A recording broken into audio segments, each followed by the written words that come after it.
Bonjour à tous. Bonjour. Vous avez voulu revenir, Alexandre, ce matin sur les émeutes de 2005 qui ont embrasé la France il y a tout juste 20 ans. Vous regrettez que 20 ans après, la gauche continue à imposer son récit victimaire de ces événements ? Oui, Alexis. Ce lundi, le quotidien Libération consacrait sa une aux émeutes de 2005. En photo, les visages de Zied et Bouna, les deux adolescents dont la mort dans un transformateur électrique avait été l'élément déclencheur des émeutes à Clichy-sous-Bois. Le quotidien titrait « Révolte de 2005 ». Avoir 20 ans à Clichy, ça reste plus difficile qu'ailleurs. Le mot révolte, pour qualifier le déchaînement de violence de 2005, apparaît comme une forme de révisionnisme. Il s'agit pour Libération de faire passer les émeutes pour un soulèvement populaire, d'imposer un narratif victimaire et misérabiliste. Les émeutes seraient le fruit d'une ségrégation sociale et ethnique qui ne dirait pas son nom. Or, la réalité, Alexandre, était plus complexe que cela. Oui, Alexis, la gauche continue de faire l'impasse sur la dimension culturelle et religieuse de ces émeutes. L'islamologue Gilles Kepel a pourtant souligné le rôle joué par l'islamisme dans la propagation des violences. La mort de Zied et Bouna a bien été l'élément déclencheur, mais ce fut une grenade lacrymogène tirée par la police près d'une mosquée, alors que le ramadan battait son plein, qui assura la propagation du mouvement au-delà de Clichy-sous-Bois dans l'ensemble du pays. Ce qui n'était qu'un simple incident fut présenté par les prédicateurs islamistes comme le gazage de la mosquée Bilal et assimilé à une déclaration de guerre à l'islam.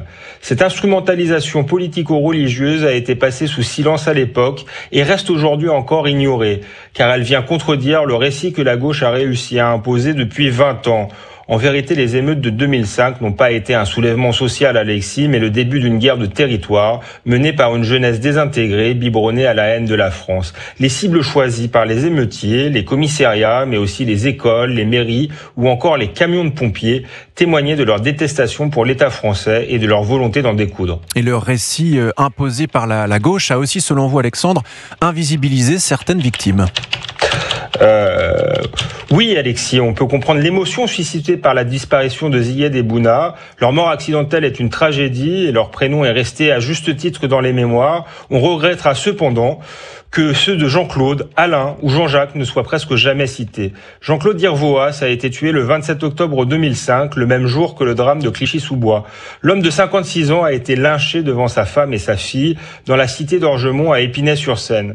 Consultant pour une société d'éclairage public, il avait tenté de photographier les lampadaires installés dans la cité. Jean-Jacques Le Chenadec est mort le 4 novembre 2005, battu à mort à Stein, alors qu'il était sorti avec un voisin pour éteindre un feu de poubelle. Enfin, dans la nuit du 20 au 21 novembre 2005 à Trappes, Alain Lambert, 52 ans, est mort asphyxié. Il tentait d'éteindre les incendies de plusieurs voitures à côté du lycée dont il était le gardien. Jean-Claude, Alain et Jean-Jacques sont les grands oubliés des émeutes de 2005. Personne ou presque ne se souvient de leur nom. Il faudrait raconter leur histoire, comme celle de ces Français qui ont fui la banlieue à mesure qu'elle devenait une zone de non-France, ou qui n'ont d'autre choix que d'y vivre et d'y subir la haine et la violence au quotidien. Merci beaucoup Alexandre Devecchio pour votre édito à retrouver bien sûr sur europe1.fr. À demain Alexandre. Merci beaucoup.